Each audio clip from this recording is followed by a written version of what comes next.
Georges kay duñ ko wax tooñ ko laalu dara. man kay laalu ma dara man kay dama ñëw rek toog. voilà Georges demal.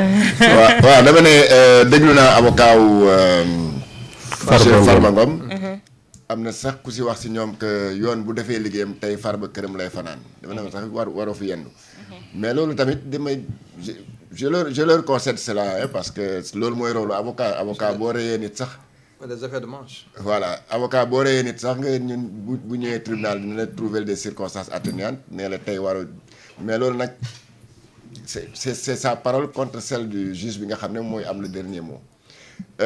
bu ñu man genre poursuite yi kenn war a si wax ay règlement de compte ak justice de vengeance ay justice nangam lu ñu teg si ndodu Farba Ngom dafa rëy de telle sorte que kenn waru ko di ko même avocats yi nekk ses propres avocats waruñu nangu ñu koy may liberté provisoire sans pour autant que mu leeral luñ ko tuumal wax que ne tey Farba Ngom ak Tahirou Sarr ñu leen jàppee ñoom sax xamuñu ko. mais ñun ko xamulee ñoom jarul conférence de presse nañu wax au moins nañu def seen kéemtalaay kattan pour que ñoom ces deux là mën a jàkkaarloog juge bi. xanaa bu ñu jàkkaarloo juge bi nekk ne lii nga def yow mën nga bañ a xam luñ lay tuumal luñ lay toppee mën nga ko bañ a xam. mais defal lépp nag pour nga jàkkaarloo ki nga xam ne moom nga. mais est-ce que loolu moom nga war a convaincre de ton innocence. est-ce que loolu c'est plausible est-ce que tey jii bi ñu paree ci dossier bi yëpp ba war leen def mandat de dépôt joxuñu seen ay avocat dossier bi ñoom nee naa la loolu c'est des effets de manche. avocats yi non ils sont forts dans ça ils sont connus dans ça. ñoom balaa ñuy lever son immunité parlementaire lan la ñu waxoon dañ ne woon ñun mënuñu dem devant la commission ad hoc tant que jotuñu dossier bi. ba looloo taxoon ñu retardé woon la levée de l'immunité parlementaire jox yaakaar naa joxoon nañ la ay papier. ñoom kay dañu mën a wax ne papier yu ñu jox gëmuñu ko wala liñ si bind amul te loolu c'est pas au Café de Rome wala je ne sais pas dans une autre salle de conférence lañ koy waxee. loolu c'est peut-être destiné à ce que j'appelle la consommation populaire maanaam ñi nga xam ne Sénégal yoo xam ne ñoo ngi koy déglu. mais c'est pas ces Sénégalais là ñooy atte kuy atte mooy juge bi. ils ont des arguments béton dañ ko yóbbu devant le juge mu jeex. mais toog naan lii dañ ko politiquer nangam mais am na ñoo xam ne il n'était pas kii Tahirou Sarr boobu yow mosoo ko dégg si benn meeting APR. mosoo ko dégg si mu am benn ndomb tànk APR. man de xamaluma ko benn rôle bi nga xam ne un rôle politique. donc mënuñu wax que ne forcément dossier boobu dañ ko politiser. Farba Ngom sax boog à la limite mën nañu wax ne peut-être politique mais même pas ça parce que Farba Ngom n'est pas le seul responsable politique biir APR. donc je ne vois pas en quoi est-ce que topp ko pour des faits aussi graves yu ñu teg ci ndodam ñu naan lii dañ koy politiquer bu fekkee ne noonu la ku ñu politicien bu ñu jàpp rek ne ne lii c'est de la politique nekkul justice kon bu yeboo nag nañ ne politicien bu kenn toppati politicien parce que bu demee tribunal aussi day wax ne lii dañ koy politiquer. D'accord tey Moustapha énième sortie des avocats de Farba Ngom bi ñu njëkkee génn mosoon nañu dégg ñu naan dossier bi li ci nekk dafa garaaw mënuñu koo expliquer beneen bi ñu ne li nga xamante ne moom moo nekk ci dossier bi suñ ci waxee ñeneen dinañu tomber tey jii ñu génnaat également dégg nañ ci sax ki naan casser la baraque. man je crois que du ma ne dafa am nu ñu ko waxee sax dañuy wax di gën a dugal seen client. mais dama am impression que ni ñoom avocats yi nga xam ne ñoo war a défendre Farba ni ñu jàngate dossier bi de j'ai l'impression que ni bokkul. oui pourquoi je le dis parce que parfois boo déggee maître Doudou Ndoye mu wax ba pare tu as l'impression que ni moom voilà da ngay am impression que ni est-ce que nekkul di dugal client woo. am na sax ñoo xam ne dañ koy wax soo déglee keneen mu wax nga jàng leneen soo dégloo ku mel ne maître yu mu wax. da ngay dégg ne waxu politique rek lay wax. parce que bu demee wax ne defe naa Ibrahima war nañu leeral ci loolu parce que am na ñu ne maître yu amul droit. constitué wu ci dossier bi. boo déggee mu wax parfois boo dégg naa ko dem mu wax par exemple ne Farba su justice indépendante ci réew mi këram la war a fanaani pourtant il y a quelques mois il était ministre des forces armées. et il nous vendait une justice indépendante. oui dans ce pays. diggante bi su fi justice gënut a jubbantiku. defe naa gënu fee dëng très honnêtement. beneen bi mooy parfois da ngay dégg ñeen ci avocat yi Farba ñu wax yoo xam ne da ngay am impression Awa Diom Ndiaye. que ni c'est pas un avocat qui parle mais un acteur politique. par exemple quand un avocat dit Ousmane Sonko waxoon na Agnam. waaw ne nangam ak nangam ak nangam mais avocat bi ko wax moo la gën a xam ne juge bi yore dossier bi moom. yoonam nekkul ci li Ousmane Sonko waxoon. c'est pas son problème parce que Ousmane Sonko n'est pas dans ce dossier ses propos ne sont pas dans le dossier. beneen bi mooy bu ñu nee xamuñu lu ne ci dossier bi man je me pose des questions lu tax je me pose des questions Awa Diop Ndiaye bi ñu njëkkee woo Farba Ngom yëkkati mbalaanu kiraayam. bi ñu ko yëkkatee ba pare. soo fàttali ko am na ñu doon wax ne mais Farba lu tax ñu yëkkati mbalaanu kiraayam ba pare affaire bi yéex. waaw lu tax ba léegi woowuñu ko.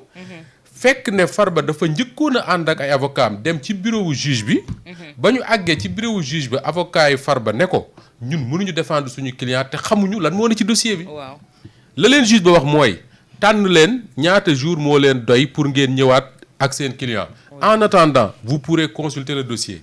la question moo doon est-ce que dañ leen di jox dossier bi ñu yóbbu ko seeni kër denc ko fa di ci xool wala dañ koy consulter sur place heure bu ñu ko bëggee ak pendant le moment bi ñu ko bëgg. et ça les avocats l'ont fait.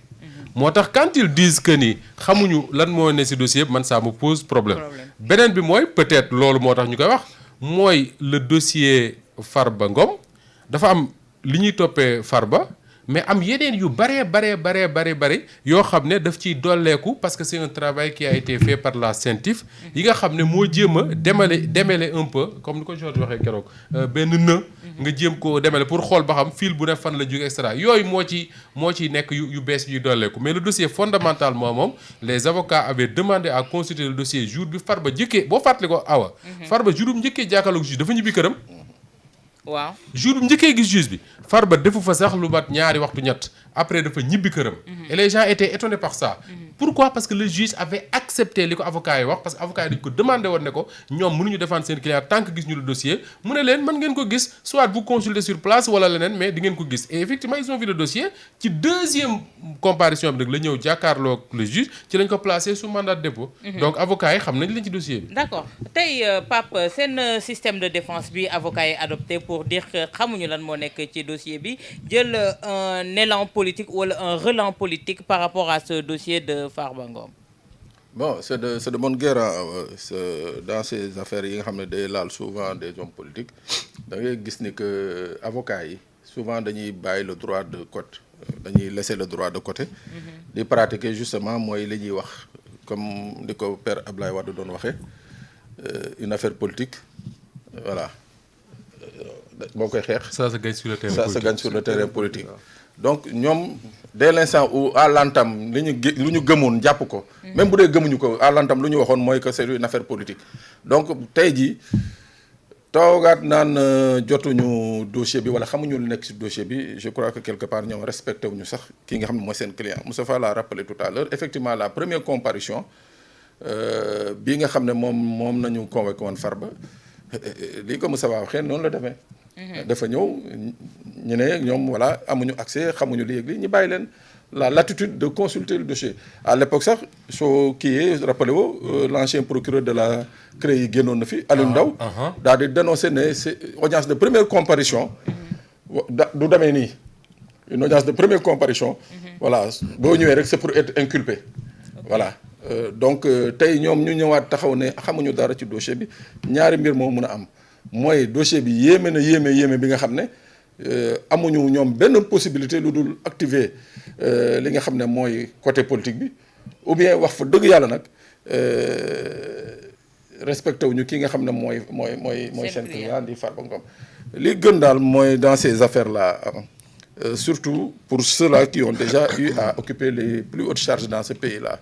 Moustapha ngay rappelé léegi maître Oumar Youm notamment nekkoon fi ministre à plusieurs reprises nekk un avocat déjà yaa ngi koy fàttali léegi le fait que yoon tere na ko fii ak 3 ans mu constituer sur une affaire contre l'État mu ciy constitué wu ba pare di tenir yenn propos yi. c'est l'article que Ibrahima vient de m'envoyer moom laa jàkkaarloo nii au terme de l'article 11 de la loi relative à l'ordre des avocats du Sénégal les avocats anciens fonctionnaires ou agents quelconques de l'État ou d'une collectivité publique ou territoriale décentralisée ne peuvent accomplir contre ou pour l'État, les administrations relevant de l'État et les collectivités publiques ou territoriales décentralisées, aucun acte de la profession pendant un délai de 3 ans à dater de la cessation légale et effective de leur fonction. Et je pense que Maître Youm est dans ce cas-là. Dans ce cas-là. Effectivement. Donc mu ngoog daal awa daal ñaari cas de figure yooyu moo am mooy que dossier bi c'est tellement corsé ba nga xam ne ñoom jàpp nañ ni que li ñu ko mën a défendre rek mooy choisir la solution la plus facile mooy politiser le dossier à outrance parce que jàpp ma tey jii que ñoom mun nañu taxaw de bonne foi ne que xamuñu lu nekk ci dossier bi alors que assisté nañu seen client bi ñu koy inculpé ne serait-ce que sax bu ñu koy inculpé xanaa juge bi dana leen wax li mu leen di inculpé. bi mu ko inculpé dana wax charge yi nga xam ne moom la procureur retenir. surtout nag mayoon nañ leen un délai pour nga ñu mën a saytu dossier bi. donc daal jàpp naa ni que c'est de la politisation à outrance rek. d'accord tey Ibrahima Anne gis nañu ci défense su Farba koo xamante ne dañu naan avocat de l'État la woon te ñoom suñu nekkee avocat de l'État même après cessation war nañu toog 3 ans.